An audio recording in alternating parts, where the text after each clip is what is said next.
حقوق العباد کے بارے میں ہم پچھلی کلاس میں یہ بات ہم نے شروع کی تھی، مکمل نہیں ہوئی تھی. آج کی کلاس میں کوشش کریں گے ٹاپک مکمل ہو جائے.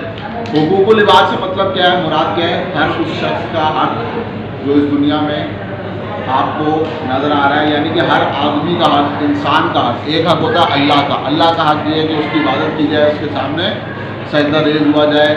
قرآن شریف میں جو اس نے ہمیں احکامات دیے ہیں ان پہ عمل کیا جائے. اللہ کے نبی صلی اللہ علیہ وسلم کے تھرو جو چیزیں ہمیں ملی ہیں، سنت طریقے ہمیں میسر آئے ہیں، ان سب پہ عمل کیا جائے. یہ ہے اللہ کا حق. انسان کا حق انسان کے ساتھ کیا ہے؟ میں نے آپ کو بتایا تھا کہ یہ ایک مسلمان کا دوسرے مسلمان سے سلام کرنے سے لے کے اور اس کے قبر میں جانے تک کا جتنا رویہ ہے وہ دین کے مطابق ہو، یہ اس کا حق ہے. اور اس کا حق ادا کرنا ہر حال میں ضروری ہے. مختلف رشتوں کے حساب سے مختلف حقوق جو ہے اللہ تعالیٰ نے مختلف جگہوں پہ قرآن شریف میں نازل فرمایا ہے. یعنی کہ ایک باپ کا بیٹے کے ساتھ حق، بیٹے کا باپ کے ساتھ حق، یا والدین کے ساتھ حقوق، اولاد کے ساتھ حقوق، پڑوسیوں کے ساتھ حقوق، رشتہ داروں کے ساتھ حقوق، میاں بیوی کے حقوق. یہ تمام کے تمام یہ دین کے بنیادی حصوں میں سے ہے. کیونکہ یاد رکھیں دین اسلام جو ہے، دین اسلام صرف اس چیز کا نام نہیں ہے کہ آپ نے نماز پڑھی، آپ نے روزہ رکھا، آپ نے تلاوت کی، آپ نے حج کیا، یہ دین مکمل ہو جائے. دین اسلام زندگی کے ہر لمحے میں اللہ کے احکامات کو فالو کرنے کا نام کیا ہے؟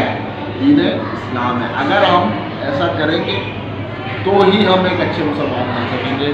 تمام حقوق جو اللہ نے، اللہ کے نبی نے ہمیں بتائے ہیں، ظاہر ہے اللہ تعالیٰ نے اپنی کتاب میں، اللہ تعالیٰ نے اپنے نبی کے تھرو ہم تک پہنچائے ہیں، ان پر عمل پیرا ہونے سے ہی ایک مسلمان اچھا مسلمان بن سکتا ہے. اور اگر ہم ایسا نہیں کریں گے تو یاد رکھیں قیامت کے دن ہمیں اللہ کے حضور حاضر ہونا ہے. سب نے، کوئی چاہے نہ چاہے، چار ہو نہ چار، ہم نے وہاں ضرور حاضر ہونا ہے اور اپنے اعمال کا حساب دینا ہے. اس میں دو طرح کے اعمال کا حساب ہوگا. ایک عمل تو وہ جو اللہ کا یعنی حقوق اللہ، اللہ اپنی رحمت سے معاف کر سکتا ہے. ہمیں پشیمانی ہوگی، ہم اللہ کے سامنے گڑ گڑائیں گے، روئیں گے، اس سے معافی مانگیں گے، وہ اللہ معاف کر دے گا. لیکن حقوق العباد کے بارے میں ایک چیز یاد رکھ لیں کہ اگر میں نے کسی بھی شخص کا حق یہ جانتے بوجھتے کہ یہ اس کا حق ہے، اس کی حق تلفی کی اور اس حق کو اگر نہیں کیا تو پھر یہ میرے اوپر قرض ہے قیامت کے دن تک. قیامت کے دن وہ شخص اگر یہ دیکھے گا کہ اس کے گناہ جو ہیں وہ بڑھ رہے ہیں تو وہ اللہ کے حضور یہ عرضی پیش کر سکے گا کہ دنیا میں فلاں شخص نے میرا جو ہے وہ حق تلفی کی تھی، آپ اس کے ثواب سے، اس کی نیکیوں سے اٹھا کے مجھے دیں تاکہ میرا وہ حق تلفی، وہ جو نقصان ہے وہ پورا ہو جائے. اور اس سے ہو یہ سکتا ہے کہ میری کچھ نیکیاں اگر کسی اور کے پلے میں چلی جائیں تو پتہ چلے کہ میرے گناہ بھاری ہو گئے اور وہ جنت میں چلا جائے اور میں رہ جاؤں. دنیا میں کوشش کریں حق جس کا بھی ہو اس کو ضرور ادا کریں. اس کی وجہ یہ ہے کہ یہاں پہ ہم نقصان میں زندگی گزار سکتے ہیں، یہاں پہ ہم کم میں زندگی گزار سکتے ہیں، یہاں پہ ہم کسی سے معافی مانگ کے معاملے کو چلا سکتے ہیں. وہاں پہ ایسا کچھ نہیں ہوگا. وہاں پہ صرف ایک ہی چیز آپ کے پاس ہوگی اور وہ ہوں گے اچھے اعمال. پھر ہر چیز اسی سے برابر ہوگی. اور اگر وہ جب ختم ہو جائیں گے اچھے اعمال، پھر دوسروں کے برے اعمال آپ کو لینے پڑیں گے. کیونکہ اللہ کا انصاف جو ہے وہ وہ بالکل نہیں دیکھے گا اس بات کو کہ کون کیسا ہے، حقوق اللہ میں کون کیسا ہے. وہ یہ دیکھے گا ضرور کہ حقوق العباد میں اس نے اس کے ساتھ دنیا میں ایک تلفی کی تھی، آج اس کو اس کا بدلہ ہر حال میں ملے گا. کیونکہ اللہ جو ہے وہ انصاف کرے گا. اس کا وعدہ اللہ نے کیا اور اللہ کے وعدے میں نہ مجھے شک ہے، نہ آپ کو شک ہے، نہ ہی کسی کو شک ہونا چاہیے. حقوق العباد کے بارے میں اپنی زندگی کو اس طرح مضبوط کر لیں کہ جہاں پہ حقوق العباد ہمیں پتہ چل جائے کہ یہ حق فلاں کا ہے، ہمیں کچھ کر کے وہ حق ادا کرنا پڑے، ہمیں کرنا چاہیے. اس کی وجہ میں نے آپ کو بتائی کہ اس کا پھر دوسرا کوئی آپشن نہیں ہے سوائے اس کے کہ قیامت کے دن ہماری نیکیوں سے برابر ہو یا اس کے گناہ ہمارے پلڑے میں ڈال دی جائے. اس میں جو بیسک چیزیں میں نے آپ کو شروع میں بتائی تھی، ایک مسلمان کا سب سے پہلا حق یہ ہے دوسرے مسلمان پہ، اور اسی سے معاشرے کی جو اصلاح ہے اس کی ابتدا ہوگی کہ ہم دوسرے مسلمان کو سلام کریں جب بھی مل جائے. آج کل ایک بڑا دوسرا ٹرینڈ ہے، کوئی جاننے والا ہے ٹھیک ہے السلام علیکم وعلیکم السلام، ورنہ چل رہا ہے. حالانکہ اللہ کے نبی صلی اللہ علیہ وسلم نے فرمایا کہ میں تمہیں وہ چیز نہ بتاؤں جس سے تمہارا دین مضبوط ہوگا. اور یہ ہے خلاصہ اس کا یہ ہے کہ تم ایک دوسرے کو کیا کرو سلام کرو. تو اگر ایک دوسرے کو سلام کرنے سے ہمیں بہت بڑی نیکی مل رہی ہے تو ہمارا کیا جاتا ہے کہ ہم راہ چلتے ہیں, مسجد میں جا رہے ہیں تو سلام کر دیا, آ رہے ہیں تو سلام کر دیا, کوچنگ پڑھنے آ رہے ہیں چلو سلام کر دیا, کالج پڑھنے آ رہے ہیں کسی کو راستے میں سلام کر دیا. اس سے ہمارا کچھ جا نہیں رہا, کچھ بھی نہیں جا رہا, ایک حق جو ہے وہ ادا ہو رہا ہے اور ہمیں فائدہ بھی مل رہا ہے. ظاہر ہم سلام کریں گے تو جواب وہ بھی تو ہمیں جواب دے گا, تو ہم اس کو سلامتی کی دعا دے رہے ہیں, واپسی کو وہ بھی ہمیں سلامتی کی دعا دے رہے ہیں.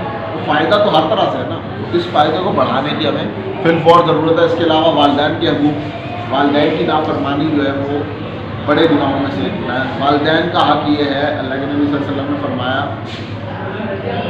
کہ جبریل امین نے فرمایا کہ برباد ہو جائے وہ شخص جس نے اپنے والدین یا ان میں سے کوئی ایک شخص کسی ایک کو بڑھاپے میں بغایا اور وہ اپنی مغفرت نہ کروا سکا. اور اللہ کے نبی نے صلی اللہ علیہ وسلم نے والدین کے حقوق کو بہت زیادہ اس دین میں آنے, بہت زیادہ.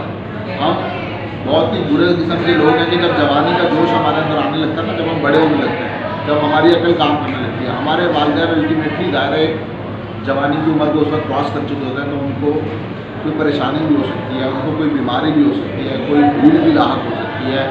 وہ کچھ باتوں میں ویسے نہیں رہتے جیسے وہ اپنی جوانی میں تھے, اور کچھ باتوں میں ہمیں ایسا لگنے لگتا ہے کہ وہ غلط ہے. یہ اپیرنٹلی ایک معاملہ ہوتا ہے کہ ہمیں لگتا ہے وہ غلط ہے, حالانکہ بعض اوقات ان کا تجربہ صحیح کہہ رہا ہوتا ہے, لیکن اس وقت کیونکہ ہمارے اندر جوانی کا ایک جوش ہوتا ہے, ہمیں لگ رہا ہوتا ہے ہمارا دماغ سب سے اچھا کام کر رہا ہے, ہمارا تجربہ سب سے اچھا ہے, ہم بہترین فیصلہ کرنے والے ہیں, ہم بہترین سوچنے والے ہیں, اور ہم پھر کیا کرنے لگتے ہیں آہستہ آہستہ احترام کم ہوتا ہے. احترام کم ہونے کے بعد بد کلامی سے بد زبانی اور بد زبانی سے آہستہ آہستہ ہم اپنے ماں باپ کو گالی گلوچ. ہم آج کے دور میں دیکھتے ہیں, آج کے دور میں کیا نہیں ہو, اس کی وجہ صرف یہی ہے کہ ہم نے اپنے آپ کو جو ہے وہ اس قدر کمپلیٹ سمجھ لیا غلطی کے ساتھ کہ ہمیں لگتا ہے ہمارے ماں باپ کسی قابل ہے ہی نہیں. حالانکہ اگر آپ کا باپ یا آپ کی ماں اگر کسی ایسی عمر کو پہنچ تو وہ کوئی غلط بات نہیں کہتے. اللہ کے نبی صلی اللہ علیہ وسلم نے فرمایا, اللہ تعالیٰ نے قرآن شریف میں حکم دیا کہ اپنے ماں باپ کو اف بھی نہ کہو. اگر وہ بلا اف, ایک یہ ہوتا ہے نا کہ اما نے 2 بار پانی مانگ لیا اف معاف نہیں کیا, جب بندہ پریشان بیٹھا ہوا کوئی آپ کا ابا یا اما کوئی بات کو پین کر رہا ہے اف, یہ تو عام روٹین ہے. اور یہ قرآن کا حکم میں آپ کو سنا رہا ہوں, میں آپ کو وہ حکم سنا رہا ہوں جس میں کسی زیر زبر پیش یا غلطی کی گنجائش نہیں ہے, جس میں اجماع ہے کہ اللہ تعالیٰ نے قرآن شریف میں خود فرمایا کہ آپ اپنے والدین کو اف بھی نہ کہو.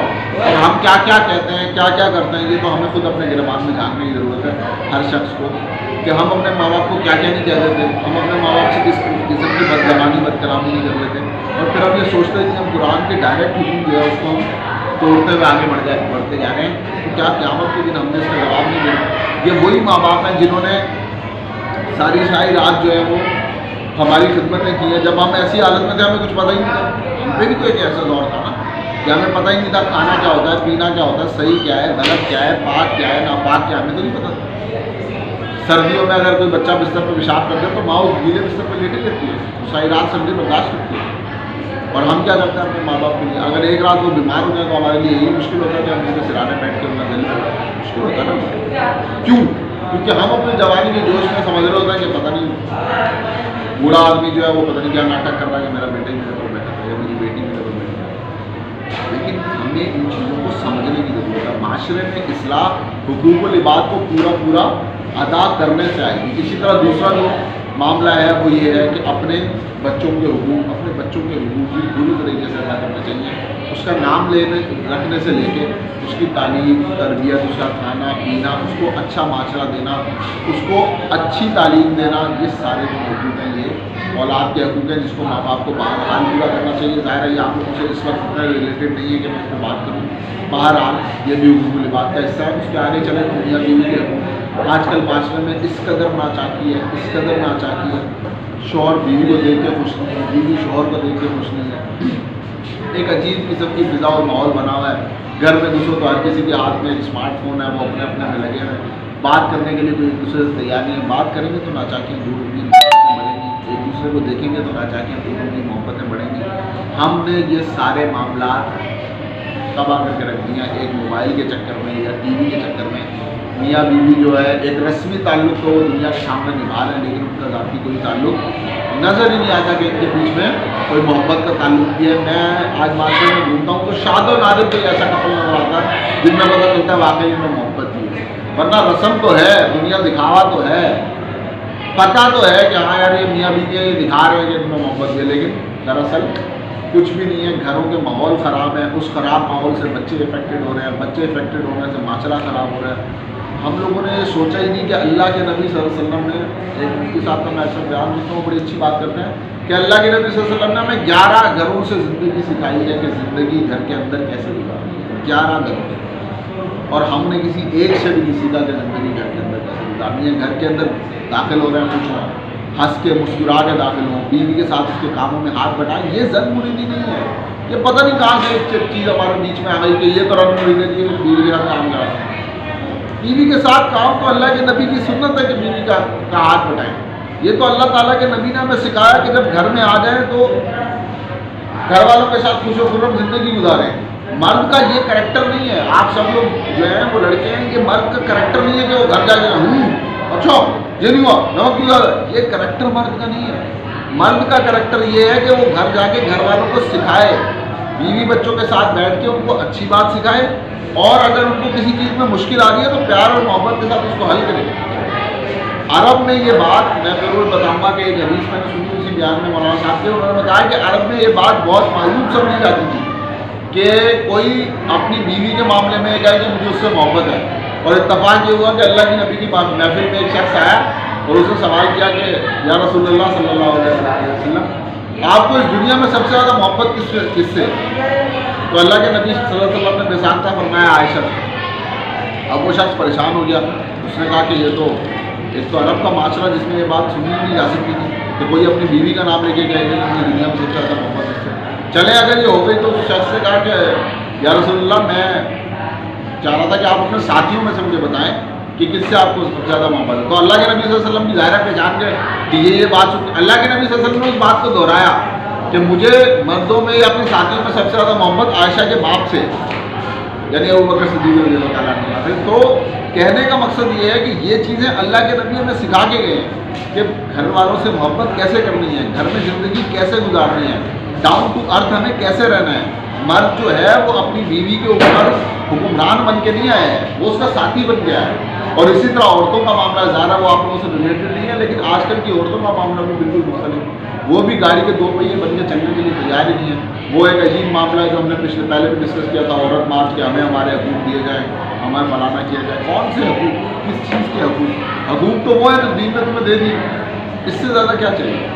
وہ عزت، وہ مقام جو دین نے ان کو دے دیا، اس سے زیادہ کچھ مجھے تو نہیں لگتا کہ کوئی چیز ضروری ہے۔ بہرحال میاں بیوی کے حقوق کے بعد جو ضروری ہے وہ ہے بہن بھائیوں میں یا آپسی رشتے داروں میں، اور اللہ کے نبی صلی اللہ علیہ وسلم نے فرمایا وہ ہم میں سے نہیں ہے جو ایک بھائی دوسرے بھائی سے یا ایک ساتھی دوسرے ساتھی سے 3 دن سے زیادہ قطع کلامی رکھے یا سلام دعا نہ کرے۔ ہمارے یہاں یہ بہت گندا رواج ہے، ہم دیکھتے ہیں چاچا تایا سے ناراض ہے، تایا چاچا سے ناراض ہے، ماموں پھوپھو سے ناراض ہے، ایک عجیب ہی قسم کا ماحول ہے۔ خاندان میں پتہ ہے فلاں فلانے سے ناراض ہے، فلاں فلانے سے ناراض ہے۔